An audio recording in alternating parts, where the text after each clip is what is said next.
Sa huling video natapos tayo, kausap ng ama ni Sun Yunso si Major General Brutus sa telepono. Binibigyan siya ng sandamakmak na insulto at hinahamon ng duelo. Ngayon, sa simula ng episode na ito, galit na sumasagot si Brutus. Nagtatanong kung bakit tinawag siyang balbas-aradong bastardo ni Sun Tio. Sa likuran, mukhang interesado na si Colonel Yu sa pag-uusap. Sa kabilang linya ng telepono, hindi tumitigil si Tio sa pang-iinsulto sa kanyang kalabang division commander. At desperadong gustong makipagdulo para matapos na ang kanilang alitan. Sa puntong ito, hawak na ni Brutus ang kanyang ulo para kontrolin ang kanyang galit. At tinatanong kung kaya't kakaiba ang asal ni Tio dahil nasugatan ang kanyang anak na babae. Mabuting nakikinig si Colonel Yu habang tinatawag ni Brutus na nerd ang lalaki. At may pang-uwiyang pang tinatanong kung isa ba talagang sundalo si Tio na karapat-dapat niyang makalaban. Siyempre, agad na gumaganti si Major General Sun Tio. Sinabing kailangan lang niya ng kaunting ehersisyo, at perpekto si Brutus bilang punching bag pang warm-up.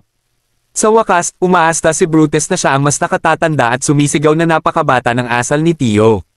Pero kung tatanungin mo ako, hindi rin naman siya nagkakalayo. Napapatunayan ito ng sobrang pag-aalala sa mukha ni Colonel Yu.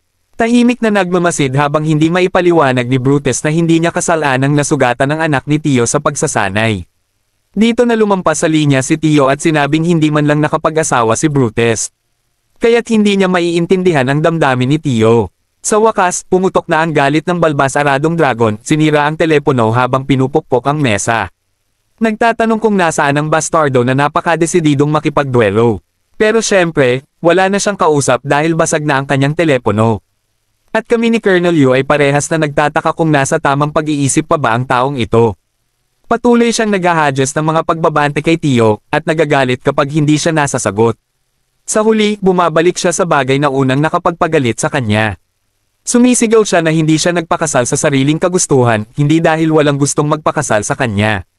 Kawawang tao. Nakuha ni Colonel Yu ang senyales at maingat na lumapit sa galit na tanga. Habang patuloy pa rin siya tungkol sa kung bakit walang sagot si Tio. Sa pinakamataas na respeto na kaya niyang ibigay para sa isang tanga. Ipinapalam ng Colonel na tapos na ang tawag. At tama nga, nang alisin ni Brutus ang telepono mula sa kanyang tainga at tingnan ito. Basag na ang kawawang bagay. Pero hindi na siya nagbigay ng pangalawang pag-iisip sa kanyang problema sa galit. Bumaling siya sa Colonel at tinanong kung nakasave ba ang numero ni Sun Tio sa kanyang telepono. Sa isang sandali, nanatiling tahimik ang babae sa takot na mawalan din ng telepono. Pero sa huli, mamantong hininga siya at tinanggap ang malungkot na katotohanang kailangan niyang magtrabaho sa ilalim ng isang tanga. Naiintindihan ang sitwasyon, sinabi niya kay Brutus na kalmayan ang sarili. At subuking intindihin na may karapatan si Major General Tio na magalit. Ang clueless na tanga ay nagalit sa kanya dahil kumampi siya sa nerd na nang insulto sa kanya at sa kanyang kakayahang magpakasal. At tinanong pa kung siya ba ang nagsabi kay Tio tungkol sa pagkasugat ng kanyang anak. Pero kalmadong sumagot ang babae na nalaman ni Major General ang nangyari. Dahil malamang na tinawagan ng ospital ang guardian ng bata nang siya'y ma-admit. Bukod pa rito, sinabi niya na malamang hindi galit si Tio dahil nasugatan ang kanyang anak sa pagsasanay. Galit siya dahil isang tao ang nagbigay ng espesyal na permiso sa kanyang anak para tapusin ang pagsasanay sa. Halip na dalhin siya agad sa ospital. Sa wakas, napahiya si Brutus sa pagkakasampol ng katotohanan. Gayunpaman, may magandang ngiti pa rin sa kanyang mukha. Idinagdag ni Colonel na tawagan na lang ni Brutus si Sun Tio at ipaliwanag ang sitwasyon ng maayos. Dahil gusto lang niyang malaman ang kakayahan ng ikalawang Playten. Napahiya na si Brutus at inamin na dapat talaga niyang ipaliwanag sa kanyang kaibigan na nagkaroon ng hindi pagkakaintindihan. Kailangan lang niyang makita kung paano tutugan ang kanyang mga sundalo sa isang totoong nasugatan na tao. Samantala, inilabas ni Colonel ang kanyang telepono para tawagan si Tio. Pero nang makita niya ang basag na Samsung Galaxy something sa kamay ni Major General. Iniisip niyang baka hindi ito matalinong desisyon.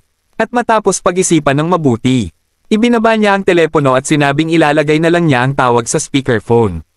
Habang ginagawa niya ang tawag at inilalagay ang telepono sa mesa, nagsisimula ng magpanik si Brutus. Mukhang hindi talaga siya sigurado kung paano ipapaliwanag ang lahat ng ito. Pero gayunpaman, umupo siya na may halong impatience. At narinig namin ang click mula sa telepono nang sagutin ni Major General Tio ang tawag. Hindi man lang nagsabi ng hello, diretsong tinanong ni Tio si Colonel Yu kung bakit siya tumatawag. At tinatanong kung kasama ba niya ang balbas-aradong bastardo. Kalmado pa rin, magalang na kinausap ng babae ang kanyang nakatataas. At ipinaliwanag na siya ang tumawag dahil basag na ang telepono ng Division Commander. Samantala, ang tinutukoy na Division Commander ay galit pa rin sa mga insulto ni Tio. Pero anyway, isinasantabi niya ang kanyang galit para ipaliwanag kay Tio na sobrang nadala siya kanina kaya't hindi niya naipaliwanag na maayos ang mga bagay-bagay. Nilinaw niya na may emergency habang nasa labas siya sa dungeon para obserbahan ang isang partikular na playten. Pero bago pa siya makapagsalita pa, nagsimulang pumangit ang kanyang mukha na parang nakalunok ng isang buong lemon. Mukhang mahirap sa kanya ang magsabi ng paumanhin. At nagmamasid si Colonel Yu habang nahihirapan ang kanyang nakatataas na kumalma. Pero sa wakas, inamin ni Brutus ang kanyang pagkakamali kay Tio. Maliwanag na sinabi na kasalanan niya ang kapabayaan at paglalagay sa panganib sa buhay ng anak ni Tio. At kaya't formal siyang humingi ng paumanhin bilang Division Commander. Ang kanyang taos-pusong mga salita ay naglagay ng ngiti sa mukha ni General Yu.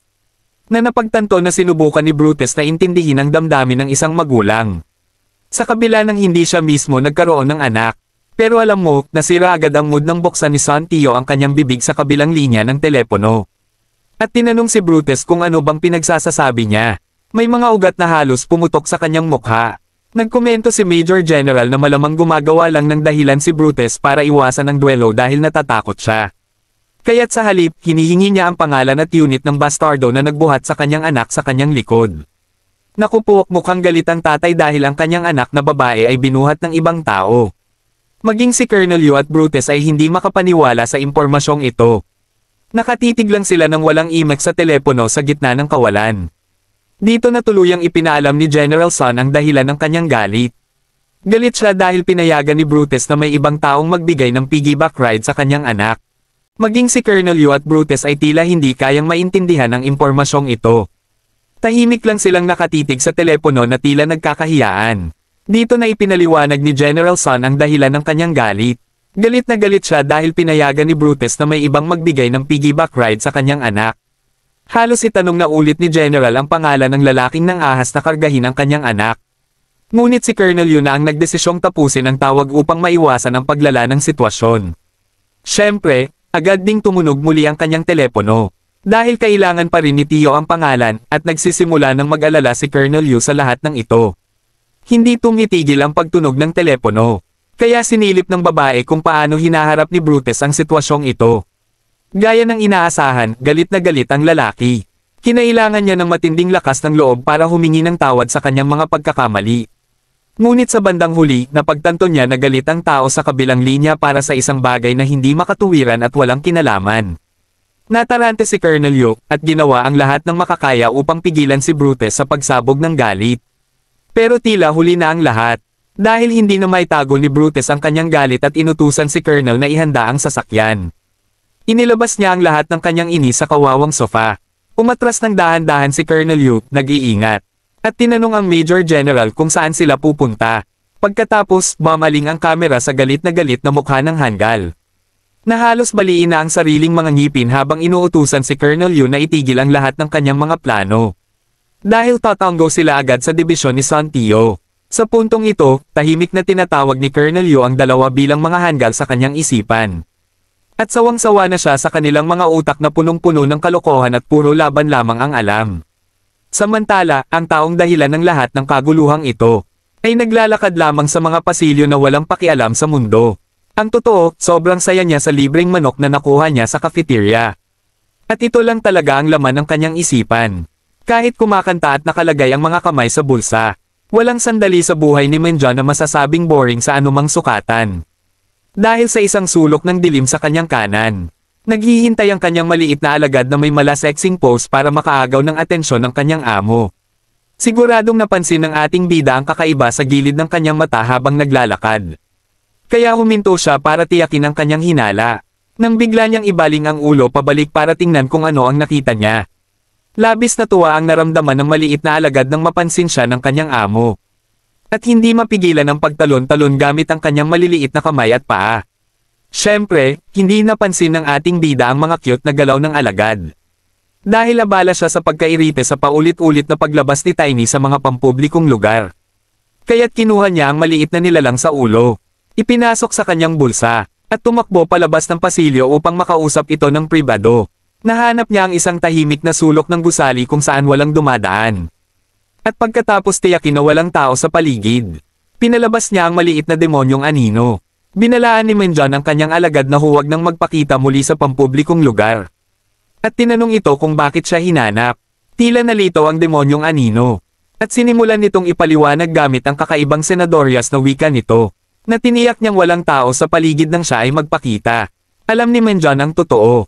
Ngunit hindi ibig sabihin nito na hindi siya magagalit kung magpapakita si Tiny ng walang dahilan. Dahil sa masakit na treto, nalungkot ang maliit na nilalang. Nais lang naman niyang sorpresahin ang kanyang amo at makakuha ng kaunting atensyon. Nang mapagtonto ni Menjan na naging masyado siyang matigas sa kanyang mga salita, huminga siya ng malalim at nagbahagi ng demonyong enerhiya para pakainin ang alagad. Ipinakita niya ang spiral na enerhiya sa kanyang kamay. At agad na natuwa ang maliit na demonyo. Sa ilang segundo, sinimulan nitong kainin ang spiral. At habang pinagmamasdan ito, tinanong ni Menjan si Tiny kung bakit siya dumating. Ipinakita ni Tiny ang kanyang daliri sa kanyang amo bilang sagot. Naisip ni Menjan na mahalaga ang bagay na ito dahil nais mismo ng alagad na maranasan ito. Kaya't inabot niya ang kanyang daliri hanggang sa makabuo sila ng koneksyon sa kanilang mga alaala. Dinala tayo ng alaala ni Tiny sa isang tanawin ng pagkawasak, kung saan tila isang buong bloking bayan ang nasira dahil sa isang labanan. Makikita rin natin ang ilang mga ngaso na nagkakagulo at nahihimatay, na nagdudulot kay Menjan ng hinala na maaaring may bakas ng demonyong enerhiya sa lugar. Sa huli, nakita natin ang karatulang nagsasaad ng lokasyon ng lugar na ito. At iniisip ko na ito na marahil ang susunod na destinasyon ng ating bida. Maraming kaganapan sa lugar na iyon. Kaya't madali para kay Menjan na maisip na sulit ang paglalakbay na ito. Pinuri niya si Tiny dahil sa pagpunta sa malayong lugar upang maghanap ng bakas ng demonyong enerhiya. At nagiging mayabang na ang maliit na alagad. Dahil sa kaunting papuri lamang. Hindi na rin nakapagtataka na nagawa niyang maglakbay ng malayo. Dahil si Tiny ay may kasanayang Nightwalker na nagbibigay sa kanya ng kakayahang maglakbay ng malayo sa mga anino sa buong gabi. Para hikayatin ang mabuting pag-uugali sa hinaharap, pinakain ni Menjan ng isa pang spiral ng demonyong enerhiya ang kanyang alagad. At sa pagtatapos ng kanilang usapan, nagsimula na siyang magplano kung paano kukuha ng leave upang makapunta sa lugar na iyon. Habang papauwi sa dormitoryo, patuloy na sumasakop sa kanyang isipan ang bagay na ito. Hindi siya maaaring umalis ng walang palem. At masasayang ang kanyang bakasyon kung siya mismo ang mag-a-apply ng leave. Pagbukas niya ng pinto, naisip niya kung maaari siyang bigyan ng bakasyon ng mismong hukbo, upang hindi masayang ang kanyang mga araw ng bakasyon. Ngunit nang tumingin siya sa loob ng silid, ang buong squad ay mukhang tuwang-tuwa at masaya sa harap ng kanilang platoon commander. Walang ideya si Menjan kung ano ang nangyayari. Ngunit hindi nagtagal at napansin siya ng commander at binati. Dahil siya ang napili bilang pinakamahusay na sundalo sa Hunter Field Maneuver sa buong dibisyon. Nagpasalamat si Menjan sa kanyang superior. Ngunit tila may karagdagang paliwanag pa ito. Ipinahayag ng commander na ang pinakamahusay na sundalo ay bibigyan ng espesyal na gantimpala mamaya. Ngunit dahil sa kanyang mahusay na kontribusyon sa dungeon, ang buong platoon ay binigyan ng isang araw na pahinga.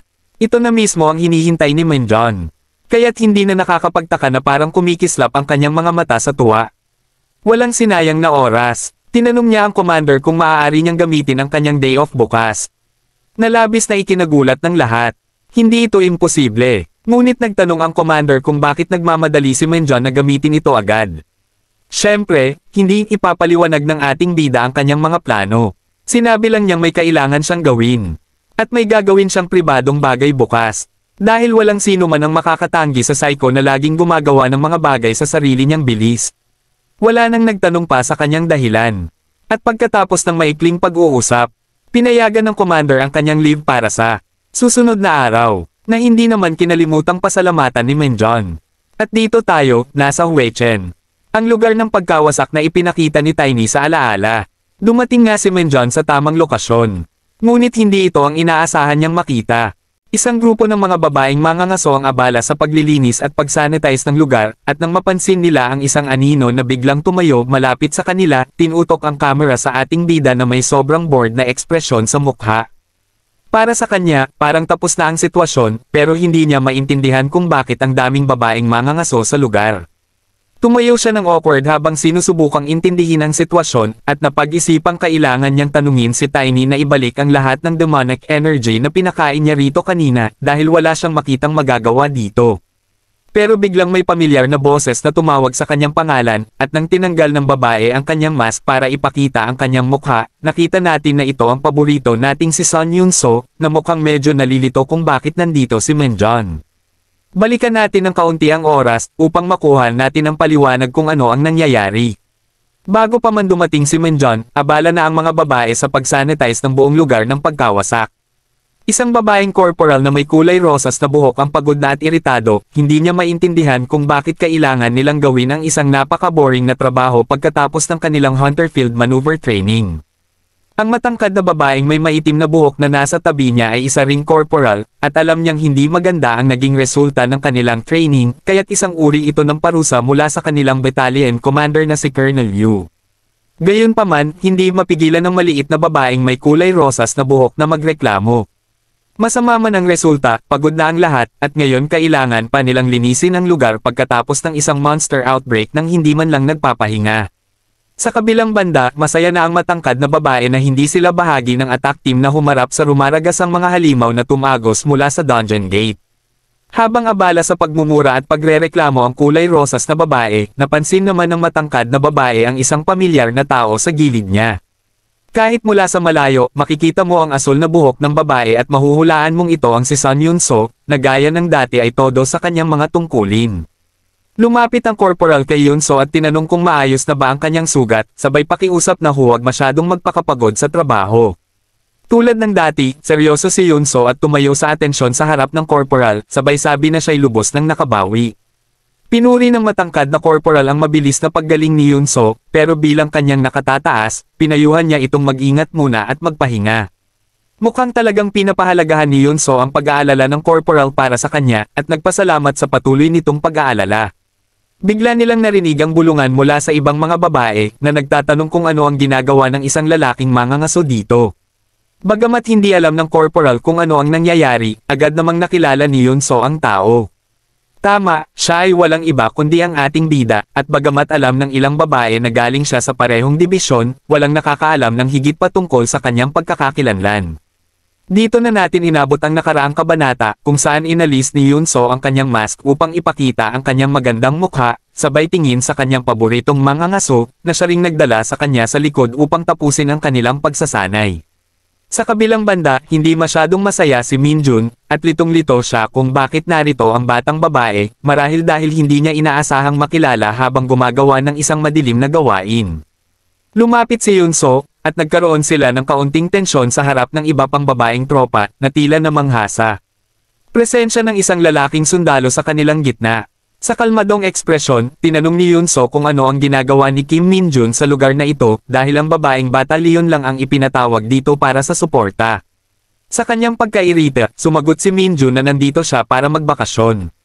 Hindi ko rin masisisi si Yun-so sa kanyang inis sa sagot ni Minjun, dahil hindi naman ito makatwiran. Diretsahan siyang tinanong kung nagsisinungaling siya, pero ipinakita ni Minjun ang isang aplikasyon ng leave na pirmado ng kanyang platoon commander. Matapos mabasa iyon, wala nang duda na talagang siya'y nakabakasyon, pero hirap pa rin maniwala ang babae, at ngayon, nagtataka ang ating bida kung may trust issue ang babae. Ibinigay pabalik ang papel, tinanong siya ng babae kung bakit siya napadpad sa bawal na lugar sa gitna ng kanyang bakasyon, at si Minjun ay unti-unti nang nauubusan ng mga palusot. Iniiwas ang tingin, nagsisinungaling siya at sinabi na may lakad siya sa Huachin, pero nauna siya dito dahil narinig niyang may emergency. Biglang napansin niya ang isang asul na lomet sa ere sa likod ng mga tropa, na mabilis na lumawak at naging isang ganap na dungeon gate. Siyempre, ito ang mga bagay na nagpapasaya sa ating bida, kaya agad siyang naghanda para sa aksyon. Ang malakas na tunog ng gate ay nagpatigil din kay Sun Yun-so, at ngayon ay nagkakagulo na ang lahat dahil sa pagbukas ng dungeon gate. Habang nagmamadali silang lumikas, napabuntong hininga ang corporal na may kulay rosas na buhok na lalo pang lumala ang araw niya dahil marami na silang kailangang ayusin. Sa ngayon, ang matangkad na dalaga ang nagpakita ng pinakamakatwirang tugon, inutusan ang lahat na bumalik at i-report ang sitwasyon sa platoon commander bago gumawa ng anumang aksyon. Gulo na ang lahat sa paligid, at habang nagmamadali ang lahat pabalik sa kampo, tanging ang ating bida lamang ang patuloy na naglalakad palapit. Napansin ito ni Yunso at agad na pinilit siyang sumama sa kanila para lumikas. Ngunit, ito nga ang inaasahan ni Menjon na mangyari sa pagpunta niya dito. Walang paraan para umalis siya ngayon. Kaya gumawa siya ng dahilan sa dalaga na baka magsimulang lumabas ang mga halimaw mula sa gate, kaya siya na ang magpapaiwan para bigyan ng oras ang iba na makapaghanda. Tingnan mo lang ang ngiti ng lalaking ito, wala nang masasaya pa. Hindi maintindihan ni Sun Yunso ang dahilan niya. Sa tingin niya, masyadong delikado dahil hindi nila alam kung anong uri ng mga halimaw ang lalabas. Ngunit muli, pinaalala ni Menjon na wala na ang attack team. At kung sakaling may mga halimaw ngang lumabas, lahat ng narito ay mapanganib. Pinangako niyang tatakbo siya kapag lumala ang sitwasyon, at kung may kagamitan siya na maipapahiram, hinihiling niya na ipahiram iyon bago siya umalis. Sa huling pagkakataon, sinubukan ng dalaga na pigilan siya, ngunit sinabi ni Menjon na mas mabuting magmadali na siya dahil baka mahuli na kapag lumabas na ang mga halimaw. Sa wakas, napilitang sumuko ang dalaga, kaya kinuha niya ang kutsilyo mula sa kanyang sinturon at iniabot ito sa ating bida. Habang ibinibigay ang hunter knife, nagmakaawa siya na umalis si Menjon kung masyadong magiging delikado. At sa mga huling salitang iyon, tumakbo na ang dalaga palayo sa gate, nangangakong babalik kasama ang kanyang pleton.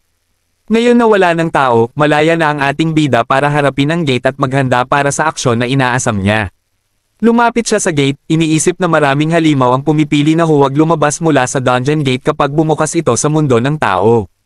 Kinuha niya ang hunter knife mula sa kaluban nito at itinapon ng takip kasama ng kanyang military bag sa sahig. Ngayon, iba't ibang negatibong enerhiya ang umaagos mula sa gate, ngunit handang-handa na si Menjon para sa kahit anong lumabas. Alam niya na karaniwang magkakasama ang mga halimaw na lumalabas sa mga gate na ito, at sigurado nga, ang unang ani nung lumitaw ay hugis ng isang baboy ramo. Nang tuluyan itong lumabas mula sa gate, nakita niya ang matitibay nitong pangil at naglalaway na bibig kasama ang kulay lilang enerhiyang demonyo na bumabalot dito. Tulad ng inaasahan, ito ay isang hayop na may kasama, at handang-handa na ang ating bida para harapin ito.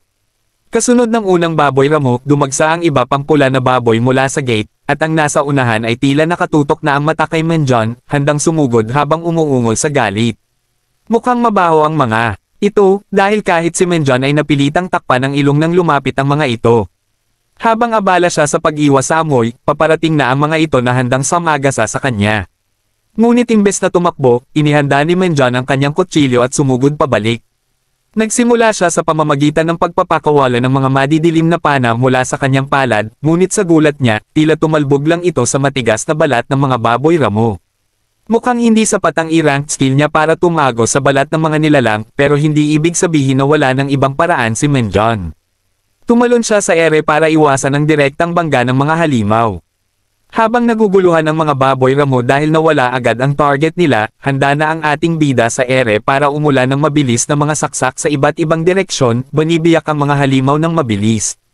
Pero kahit pagkatapos ng atake, nanatili ang kulay lila at galit na mata ng mga halimaw. Kahit na nanginginig ang mga ito, wala pa rin bumagsak o nawala ng balanse. Naunawaan ni Menjon na matigas ang kanilang balat pero hindi ibig sabihin na ganoon din ang kanilang loob. Pinakawalan niya ang D-ranked skill na tinatawag na corruption. Naglabas ito ng mga alon ng demonyong enerhiya mula sa kanyang katawan, pumasok sa mga sugat ng mga halimaw, pinapasok ang kanilang loob at sinira ito mula sa loob. Sa masamang ngiti, tinanong niya ang mga halimaw kung hindi bagay sa kanila ang kanyang demonyong enerhiya. Samantala, ang mga matitibay na baboy ramo ay unti-unti nang nagsimulang damyugo hanggang malapit ng mamatay. Ang isa sa kanila ay nagdesisyon na sumugod pa isang beses gamit ang natitirang lakas.